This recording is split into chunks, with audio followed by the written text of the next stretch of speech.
Hi all, welcome back to my channel.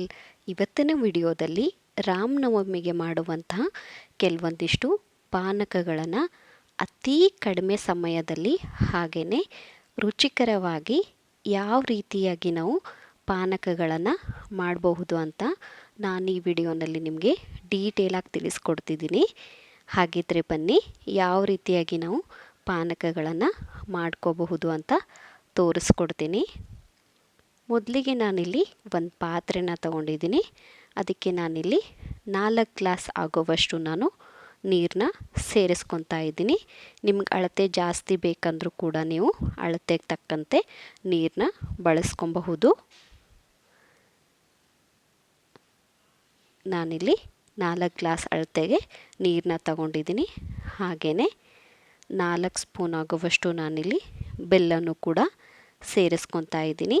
ನೀವು ಬೆಲ್ಲ ಜಾಸ್ತಿ ಅಂದರೆ ಜಾಸ್ತಿ ಕೂಡ ಹಾಕ್ಕೊಬಹುದು. ನಾನಿಲ್ಲಿ ಕರೆಕ್ಟ್ ಅಳತೆಗೆ ಹಾಕ್ಕೊತಾ ಇದ್ದೀನಿ. ನಂತರ ನಾವು ಇದನ್ನು ಬೆಲ್ಲ ನೀಟಾಗಿ ಕರಗಿಸ್ಕೊಬೇಕಾಗತ್ತೆ. ಬೆಲ್ಲ ಕರಗಿದ ಮೇಲೆ ನಾವಿಲ್ಲಿ ನೀರನ್ನ ಸೋದಿಸ್ಕೊಳ್ಬೇಕಾಗತ್ತೆ.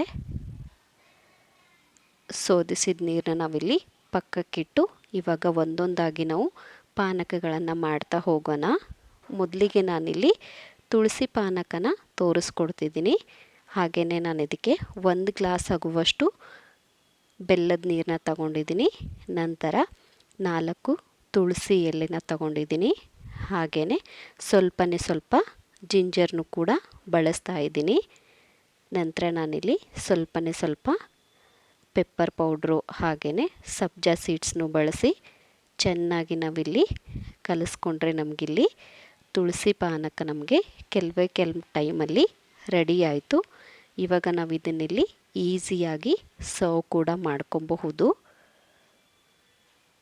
ನಂತರ ನಾನಿಲ್ಲಿ ನಿಮಗೆ ಜಾಗ್ರಿ ಪಾನಕನ ತೋರಿಸ್ಕೊಡ್ತಿದ್ದೀನಿ.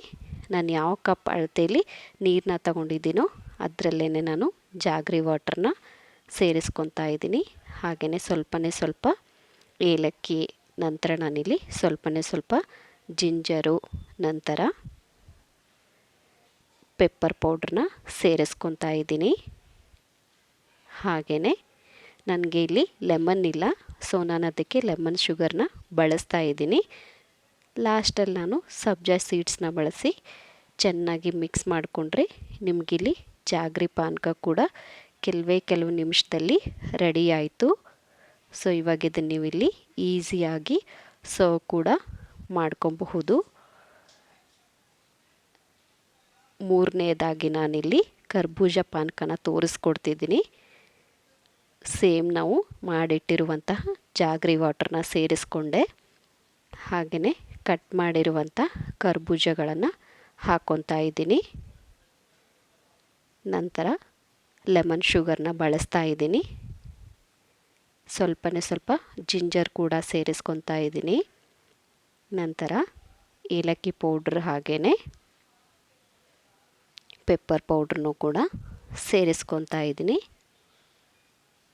ಲಾಸ್ಟಲ್ಲಿ ಸಬ್ಜಾ ಸೀಡ್ಸ್ನ ಸೇರಿಸ್ಕೊಂಡು ಇದನ್ನು ಕೂಡ ಚೆನ್ನಾಗಿ ಮಿಕ್ಸ್ ಮಾಡಿದರೆ ನಿಮಗಿಲ್ಲಿ ಜಾಗ್ರಿ ಪಾನಕ ಕೂಡ ಕರ್ಬೂಜ ಪಾನಕ ಕೂಡ ನಿಮಗಿಲ್ಲಿ ಈಸಿಯಾಗಿ ರೆಡಿಯಾಗತ್ತೆ. ನೀವು ಇದನ್ನು ಸರ್ವ್ ಮಾಡ್ಕೊಬಹುದು. ನಂತರ ನಾನಿಲ್ಲಿ ಮ್ಯಾಂಗೋ ಪಾನಕನ ತೋರಿಸ್ಕೊಡ್ತಿದ್ದೀನಿ. ನಾನು ಅದಕ್ಕೆ 4 ಗ್ಲಾಸ್ ಆಗುವಷ್ಟು ಜಾಗ್ರಿ ವಾಟರ್ನ ತಗೊಂಡೆ. ನೀವು ಇನ್ನೂ ಈಸಿಯಾಗಿ ಮತ್ತು ಫಾಸ್ಟಾಗಿ ಪಾನಕನ ಮಾಡ್ಕೊಬಹುದು. ನಂತರ ನಾನಿಲ್ಲಿ ಸಣ್ಣದಾಗಿ ಕಟ್ ಮಾಡಿರುವಂತಹ ಮ್ಯಾಂಗೋ ಸ್ಲೈಸು ಹಾಗೆಯೇ ಏಲಕ್ಕಿ ಪುಡಿನ ಸೇರಿಸ್ಕೊತಾ ಇದ್ದೀನಿ. ನಂತರ ನಾನು ಇದಕ್ಕೆ ಪೆಪ್ಪರ್ ಪೌಡ್ರನ್ನು ಕೂಡ ಸ್ವಲ್ಪ ಸೇರಿಸ್ಕೊತಾ ಇದ್ದೀನಿ. ಲಾಸ್ಟಲ್ಲಿ ನಾನು ಉಪ್ಪನ್ನ ಸೇರಿಸ್ಕೊಂಡು ಚೆನ್ನಾಗಿ ಮಿಕ್ಸ್ ಮಾಡಿದರೆ ನಮಗಿಲ್ಲಿ ಮ್ಯಾಂಗೋ ಪಾನಕ ಕೂಡ ರೆಡಿ ಆಯಿತು. ನಾನಿಲ್ಲಿ 1 ಗ್ಲಾಸ್ ಅಳತೆಗೆ ಎಲ್ಲ ಇಂಗ್ರೀಡಿಯೆಂಟ್ಸ್ನ ತಗೊಂಡಿದ್ದೀನಿ. ನೀವು ಜಾಸ್ತಿ ಕೂಡ ಬಳಸ್ಕೊಬಹುದು. ನೋಡಿ, ನಮಗಿಲ್ಲಿ ಮ್ಯಾಂಗೋ ಪಾನಕ ಕೂಡ ರೆಡಿ ಆಯಿತು. ಒಂದೊಂದು ಪಾನಕಗಳು ಡಿಫ್ರೆಂಟಾಗಿ ಟೇಸ್ಟ್ ಕೊಡುತ್ತೆ. ಲಾಸ್ಟಲ್ಲಿ ನಾನು ನೀರು ಮಜ್ಜಿಗೆನ ತೋರಿಸ್ತಾ ಇದ್ದೀನಿ. ಅದಕ್ಕೆ ನಾನಿಲ್ಲಿ ಸ್ವಲ್ಪ ಮೊಸರನ್ನ ತಗೊಂಡು 1 ಗ್ಲಾಸ್ ಆಗುವಷ್ಟು ನಾನಿಲ್ಲಿ ನೀರನ್ನ ಸೇರಿಸ್ಕೊತಾ ಇದ್ದೀನಿ. ಹಾಗೆಯೇ ಇದನ್ನು ಚೆನ್ನಾಗಿ ಈ ಥರ ಕಡಿಬೇಕಾಗತ್ತೆ.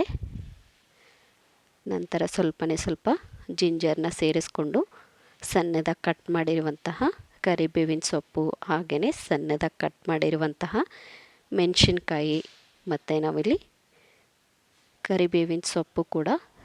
ಕೊತ್ತಂಬರಿ ಸೊಪ್ಪನ್ನು ಕೂಡ ಸೇರಿಸ್ಕೊಂಡು ಲಾಸ್ಟಲ್ಲಿ ಉಪ್ಪನ್ನ ಸೇರಿಸ್ಕೊಂಡ್ರೆ ನಮಗಿಲ್ಲಿ ನೀರು ಮಜ್ಜಿಗೆ ಕೂಡ ರೆಡಿ ಆಯಿತು. ಸೊ ಇವಾಗ ನೀವು ಇದನ್ನು ಈಸಿಯಾಗಿ ಸರ್ವ್ ಮಾಡ್ಕೊಬೋದು. ಸೊ ನೋಡಿದ್ರಲ್ಲ ಫ್ರೆಂಡ್ಸ್, ಎಷ್ಟೊಂದು ಈಸಿಯಾಗಿ ಮತ್ತು ಕಡಿಮೆ ಟೈಮಲ್ಲೇ ನಾವು ಎಷ್ಟೊಂದು ಡಿಫ್ರೆಂಟ್ ಆಗಿರೋ ಪಾನಕಗಳನ್ನು ಶ್ರೀರಾಮನವಮಿಗೆ ಪ್ರಸಾದವನ್ನಾಗಿ ನೀಡಬಹುದು ಅಂತ. ಹಾಗಿದ್ರೆ ಯಾಕೆ ವೇಟ್ ಮಾಡ್ತಿದ್ದೀರಾ? ಇವಾಗಲೇ ಹೋಗಿ ಪಾನಕಗಳನ್ನ ಟ್ರೈ ಮಾಡಿ ಹೇಗಿತ್ತು ಅಂತ ಕಮೆಂಟ್ ಸೆಕ್ಷನಲ್ಲಿ ಕಮೆಂಟ್ ಹಾಕೋದನ್ನು ಮರಿಬೇಡಿ. ಇದೇ ಥರ ನನ್ನ ವಿಡಿಯೋಗೆ ಸಪೋರ್ಟ್ ಮಾಡ್ತಾಯಿರಿ. And thank you for watching.